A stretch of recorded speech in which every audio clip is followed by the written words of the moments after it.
Welcome to the Real Freedom Podcast, where we inspire you to pursue your passion to gain time and financial freedom through opportunities in real estate. I'm your host, Mike Swenson. Let's get some real freedom together.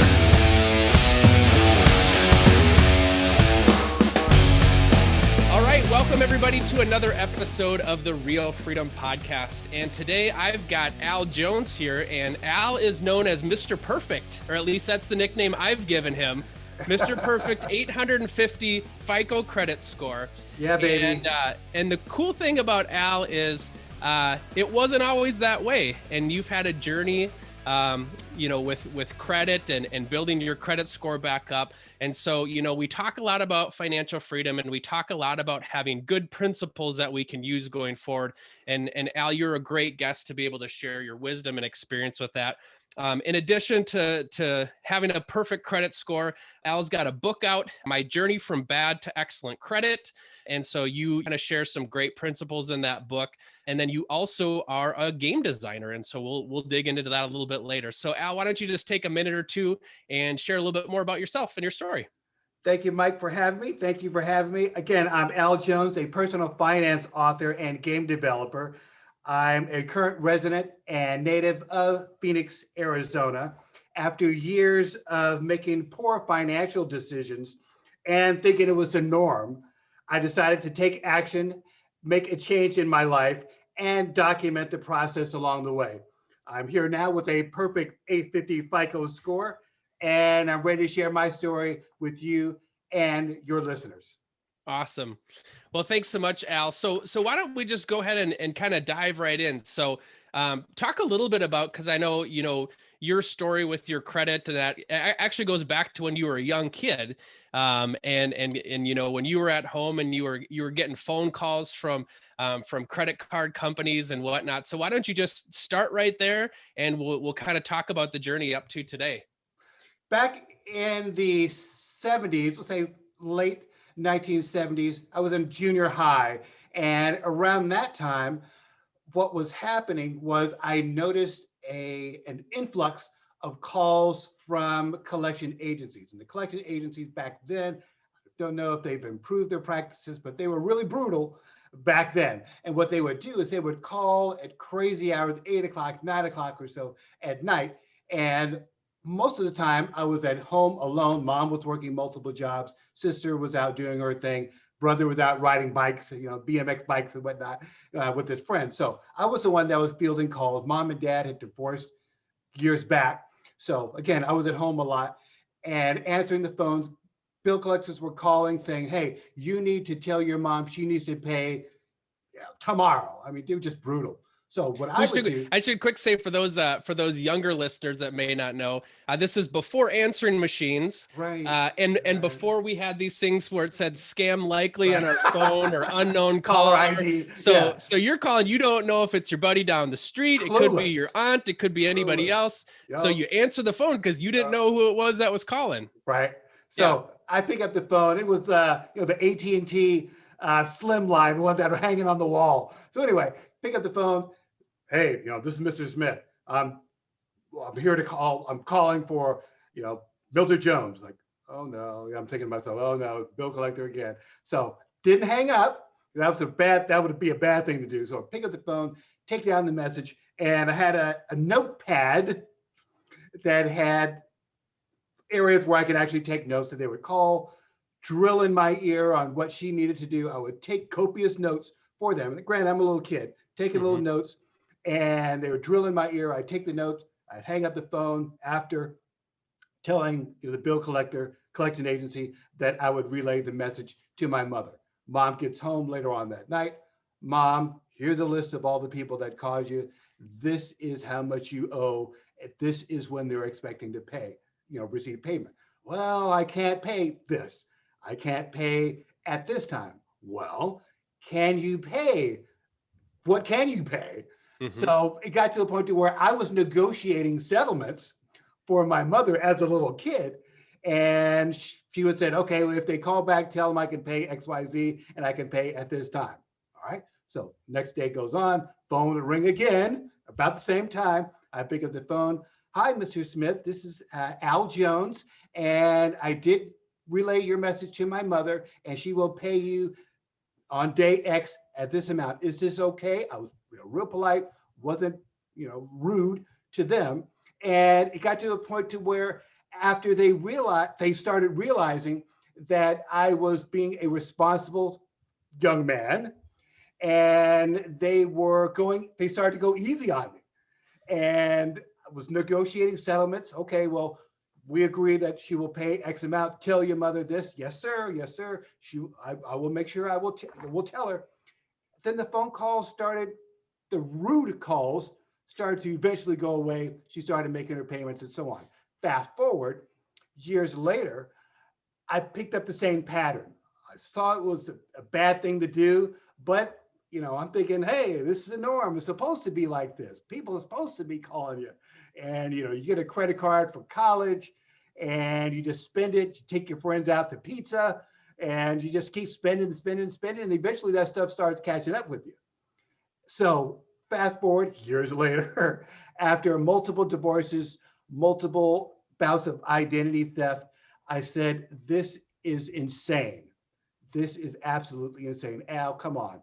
You got to do something about this. I'm tired of sleeping on the floor, sleeping on the couch, eating chili and spaghetti day in and day out, breakfast, lunch, and dinner. This is insane. So what I decided to do is to document my process from having bad credit to excellent credit. I watched multiple DVD series, listened to multiple CDs, read multiple books.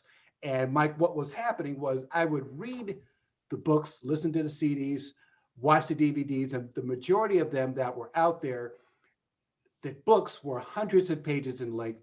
The DVD sets were 4 and 5 set, in a set, CDs 3 and 4 in a CD set.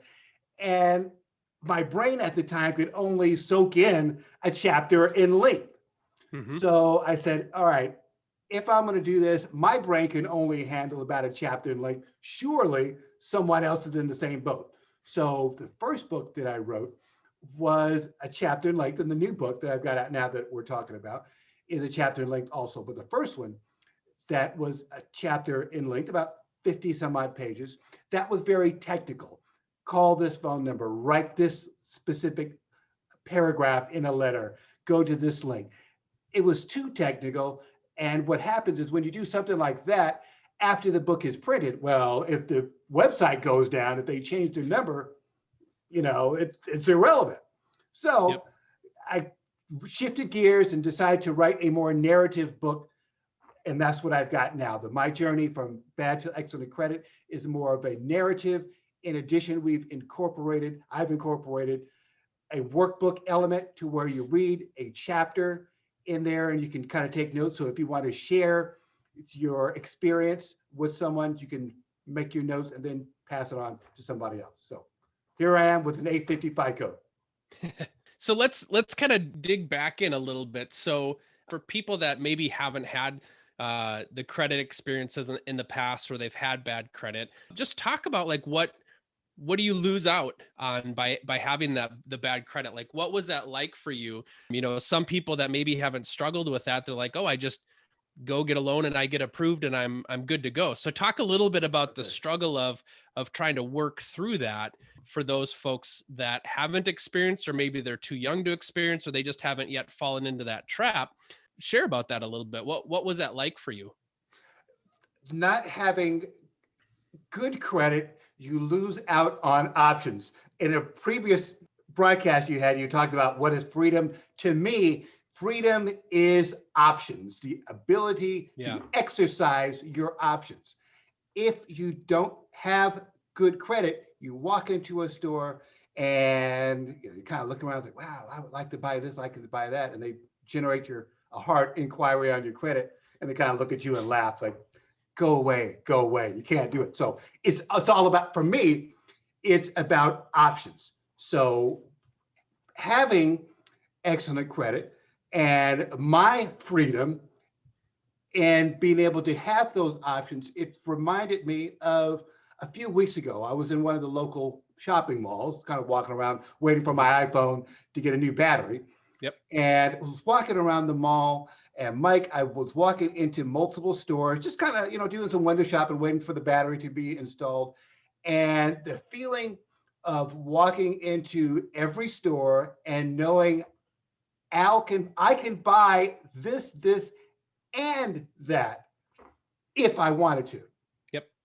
That's my freedom, my mental freedom, my financial freedom. So not having those options, that's what it's about.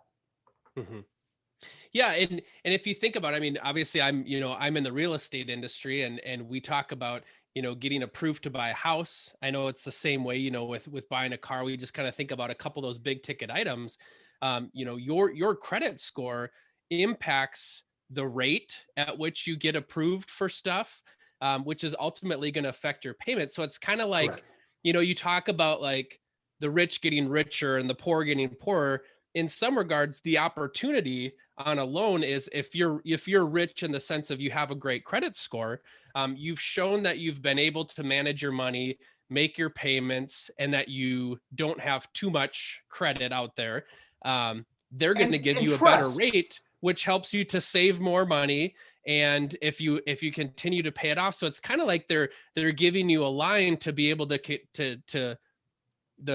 of like the express pass. If you think about it at like an amusement park, you go to Disney and you get the express pass, like, it's your opportunity to save more money and to build more wealth because you're getting a better rate. And for some people, it could be the difference of hundreds of dollars a month in your payments. And so now, with great power comes great responsibility, right? When you have a perfect credit score, it would be nice to say I could buy whatever I wanted to, but you want to keep that credit score too. That is correct. So you kind of have to watch yourself. If I want to buy, right. If I want to buy. And it's also an element of trust in having excellent credit and, good credit and whatnot, is that you are responsible with your finances. And if you, for example, go to somewhere and you want to apply for a job and they generate your credit and you're working in finance in some way, they may question if you are responsible enough to handle their banking, their finance. Well, if Al can't handle his own finances with the 600 some odd credit score, why am I going to hire this guy to work in my business as a buyer, to buy stuff, to manage the books for my company? Sorry, next.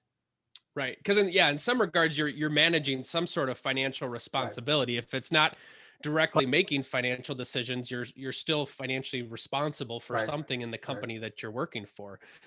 So yeah, I can see that makes a big difference.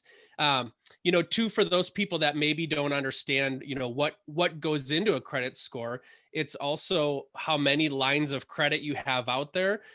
Can impact that. If I just had one credit card versus having lots of credit cards and all the, apparel shops that want to extend you, hey, save $100, or 10% off your first purchase with this credit card. If you start to open too many of those, I remember, and those guys and gals are good at what they do because they get paid for the number of credit applications that they open. And so, let's just say you're spending, let's say it's maybe a before school shopping spree or something, and you gotta, get kids new clothes. Let's just say it's a number that's attractive. So let's say you spend $250 on clothes or back to school items. It could be you get 10% off. It could be you get 20% off, and you're thinking, okay, $25-$50. Yeah, I want 25 or $50 off. And, before they even finish their sentence about, hey, would you like to open up a blah, blah, blah account? I always say no. And I remember one time the guy asked me, he said, you don't want to save $50 on this purchase? That's essentially his tie down objection handler. Right. And I had to say, no, I don't, because you understand there's larger things at stake. I could spend $50 here. But if I forget to pay that off, the ramifications of that decision makes the big difference. So, so what else? So kind of talking about what goes into the credit score, you've got the line of credits, the number of credits, how long each of those credits is open for. I remember when I was a first-time home buyer and I looked at my credit report and it's like, well, I've paid everything on time. How come this is my credit score? It's like, well, you've only had this account open for however many years. So that matters too. So part of it is you just have to get a little bit older. And then to what percentage of your line of credit, let's just say, excuse me, you've got a $5,000 limit on a card. If you're only spending $500 a month, out of your $5,000 limit, that looks different to a credit card reporting or a credit reporting agency than if you're spending, $4,500 a month and you're paying it off too. So it's kind of the percent of credit used. So yeah, anything else you want to add to that?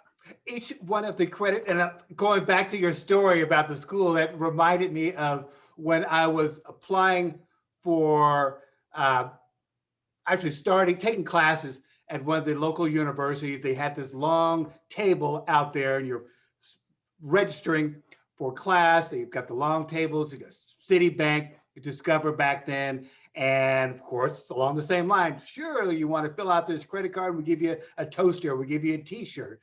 And surely you want to save. And it's like, wow, man, all right, a $250 credit line. Sure, sign up here. And then if you don't pay it back, then you're in trouble. So I can relate to that. As far as the credit reports and scores, what I tell people to do is to download their credit reports and scores from each of the three separate, notice how I say separate, each of the three separate credit bureaus: Equifax.com, Experian.com, and TransUnion.com. Most of them, from my understanding, they will, what you pay, you can download a PDF of your actual credit reports and scores. Mm-hmm. They should still do that now. So order from each of the three, and often people will see offers that will say, get 3 for the price of 1. Don't do that. Please don't do that. What happens is, let's say you are on Experian's website, okay? And you see an ad that says, get all 3 for the price of 1. Well, we are ordering from Experian, and what you need to dispute anything on each one of the credit reports of yours is a confirmation number. So if you order all 3 from Experian, well, if you find something wrong on TransUnion's, which could be old data, you're going to need a confirmation number. You call TransUnion, TransUnion is going to say, okay, so what's your confirmation number? Well, it's, blah, blah, blah. Well, that's not our confirmation number. That's from Experian. So then you're going to have to end up ordering a brand new report from that. So please order from each of the 3 separate credit bureaus, get your credit reports and score, check it out, dispute any inaccuracies, and just keep working at it, cleaning it up. And you don't have to have just one credit card. I've got multiple credit cards, but it's a matter of managing your debt.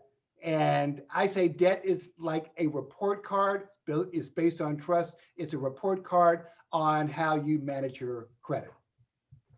Mm-hmm. Yeah. So for people then that, maybe have a couple of blunders on their credit report, what advice do you have for people if it's, let's just say the example of, getting approved for a loan for a home. We run into a lot of people where, I don't, I usually refer people to a lender. The lender has that conversation with them, but if they need to take 6 months, 9 months, a year to restore their credit or repair their credit, what's some advice that you can give to people that, don't have the credit card or the credit score that they want right now? What are maybe some quick tips or some ways that they could hopefully turn that train around more quickly? That is the problem, is seeing people want it quickly, and that's not the game. You've got to be patient. You've got to wait. Keep ordering your credit reports, and if you see some inaccuracies, just keep tabs of what it's about, what's on your reports, and it's not going to drop your score when you do your own inquiry. If you have somebody else to do it, then it's going to drop your score. But keep tabs with it on a regular basis, once a month, once a quarter, and just keep managing your credit. Stay within your lane, and over time, the market is cyclical. So over time, it's going to come back around. So don't get so antsy. Well, I got to get a house today. Got to get a house by the end of the year. It's going to go up. It's going to go down. So just be patient. That's what I tell people. Yep. And there is some good tools out there to help you monitor that. If people do want to pay for that, I know sometimes, because I'm signing digital documents and sometimes they have to verify my identity. The company that I've used to that gives like a little credit alert to you as soon as I fill out a form that says, this was an address I was associated or a previous car that I've had as I'm answering a security question for my job. I get an alert within the next minute on my phone from this app that says, hey, something was triggered. Now it's not a credit pull, but it was because I answered a question to verify my identity. I have a tool on my phone that kind of monitors of that kind of stuff. And it happens instantaneously within like I said, within a minute, I get an alert, so I think that's important too, because sometimes people have, hiccups that come up. I know at one point in time, I had somebody that had tried to fill out a loan application with my information in another state. And one time that showed up. So when I was doing my yearly, credit check report and I saw that had come up, we were able to take care of that. So, this day with identity thefts happening, it can be a big deal. So, it's worth it to understand your credit score, to spend a little bit of time, because what you don't want to have happen is somebody opens an account on your behalf and negatively impacts your credit and you didn't even know. So you have to stay on top of it enough to know what's going on. And then obviously if there's issues, take care of them. And that has happened to me multiple times. One time comes a multiple victim of identity theft here in Phoenix area. I was living in Texas for a while. And what had happened was somebody opened up a mobile phone, account in my name. And another one happened, AT&T, someone opened up a telephone, another landline account with my name. So I hadn't generated my credit report in a while. Next thing you know, I get a call from AT&T. Okay, AT&T says, hey, you owe X amount of dollars because you opened up an account. It went past due, and it was in Texas multiple years back. It's like, I haven't been in Texas for years and didn't even live there. Well, you've got to prove that you didn't live there, at that time. It's like, oh, great. Okay. So what I had to do was the place I was living in at the time here in Phoenix, the property was sold and converted from an apartment complex to a condo. So I had to call the new owner of the property and work with them to see if by chance they had any records. And what are the chances? Any records of previous renters in that building. So few weeks or so later, the rep comes back and says, hey, Al, oddly enough, we were digging through some of the boxes in one of those warehouse rooms or the storage rooms. And oddly enough, we found proof, one of the rental agreements that had your name on it. So she faxed that to me. I kicked it over to AT&T. And oddly enough, even after having that, they were still questioning the validity of that, and eventually turned around and said, okay, we believe you, and then cleared it off. So it can be a challenge. Again, I had multiple issues similar to that, but the one with AT&T really sticks out. Yeah. Well, and I was just going to share for some people. So I mentioned, you have a book, My Journey from Bad to Excellent Credit. Just a couple of the chapter headings here, because you were kind enough to share this ahead of our call. I've got it. So here, it talks about the importance of routines and high expectations, time management, perils of high risk activities, decision-making and emotions. These are all things that we talk about when we talk about financial freedom. Is you have to have a plan.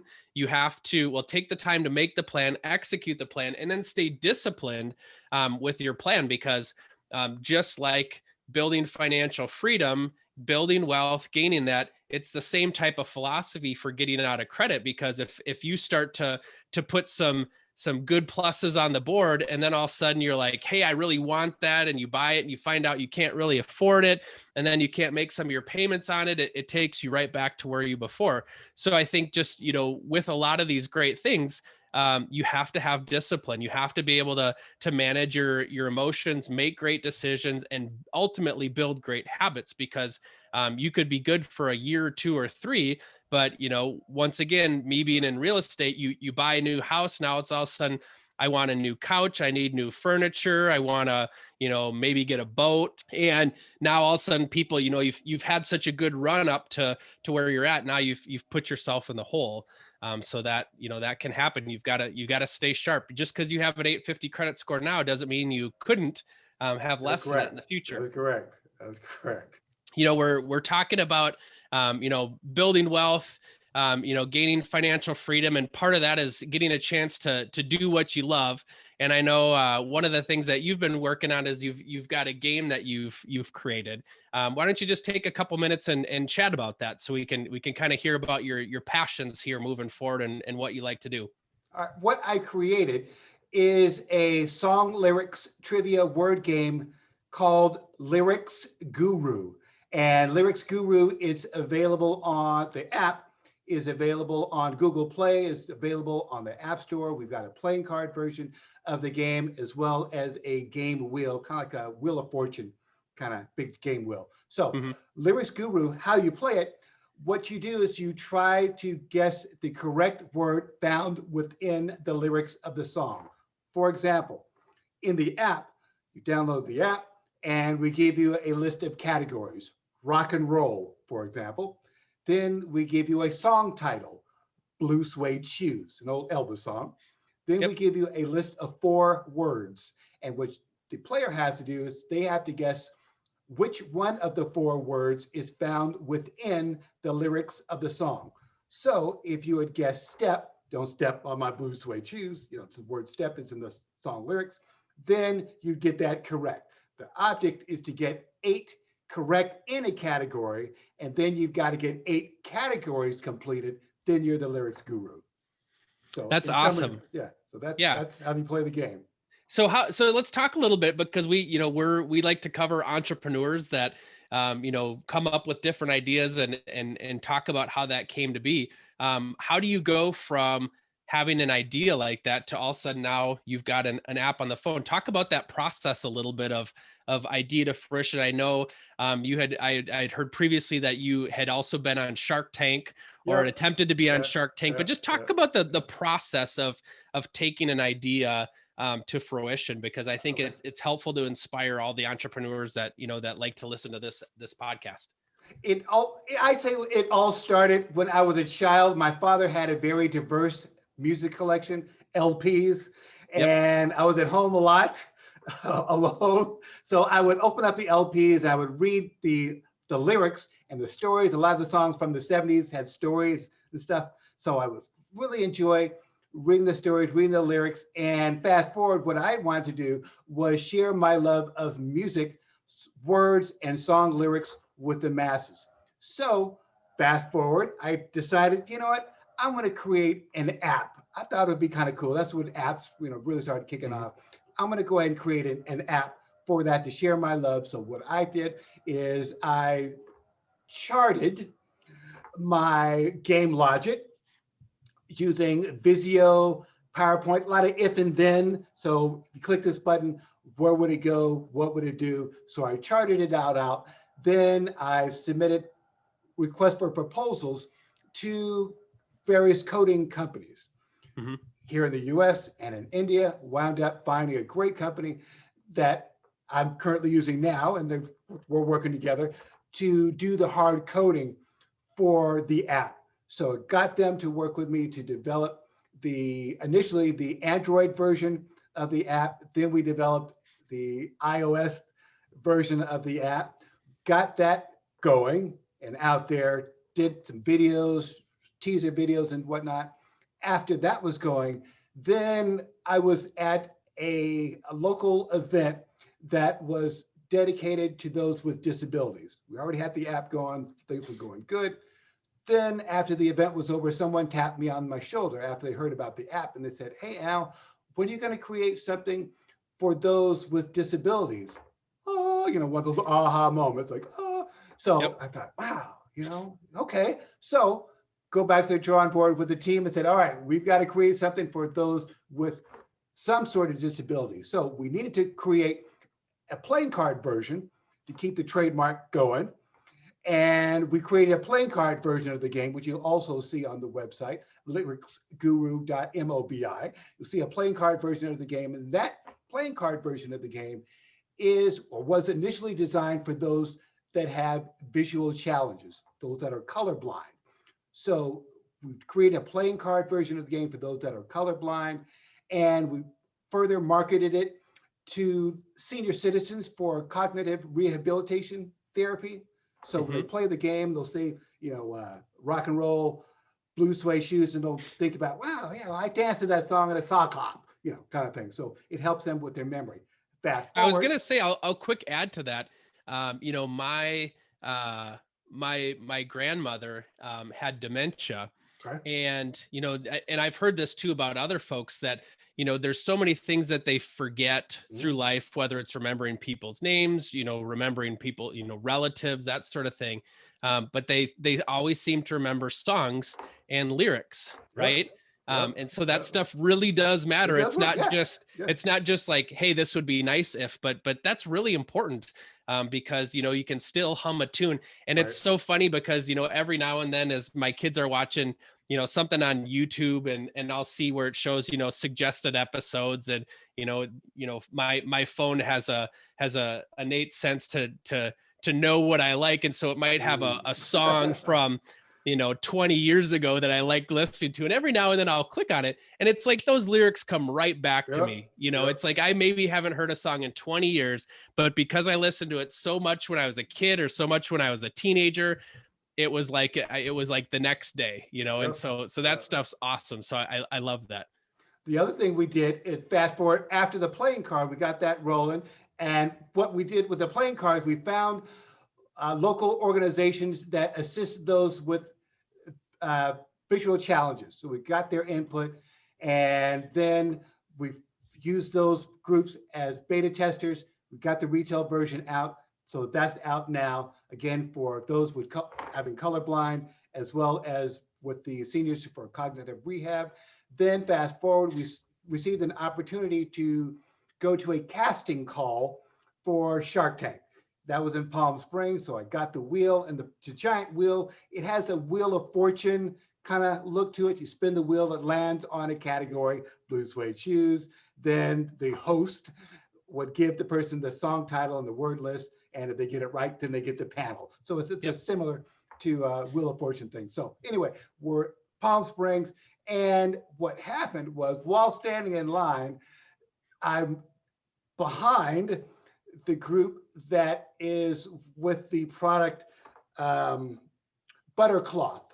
So if you've ever watched YouTube and you see Shark Tank, when they talk about the product Buttercloth, they were the group immediately in front of me. So next thing you know, I see Meta World Peace, who is the NBA player. Yep, I'm a basketball fan. Ron Artest, the basketball player formerly known as Ron Artest. Right. So Ron rolls up with the group, and we all say hi and I get a picture with Ron. Blah blah blah. So he was in their group, was in front of me. So we're going through the whole line, and when I was going to do my pitch, just before they let any of us walk in to the final door, we had to go through these different conference rooms. Before going to the final door, they said, when you pitch, you have to ask for money.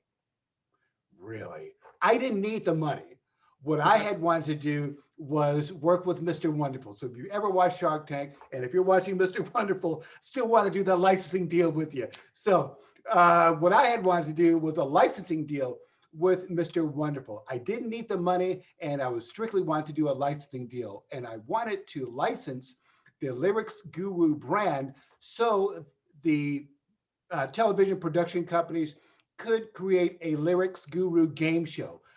Beat Shazam was really popular at that time, and it's still popular out there. So, in my opinion, a Lyrics Guru game would rival Beat Shazam. We did not have to pay for any royalties on songs being played like they're doing on Beat Shazam. All ours is song titles, which has no copyright protection, and random words. So it's a win-win.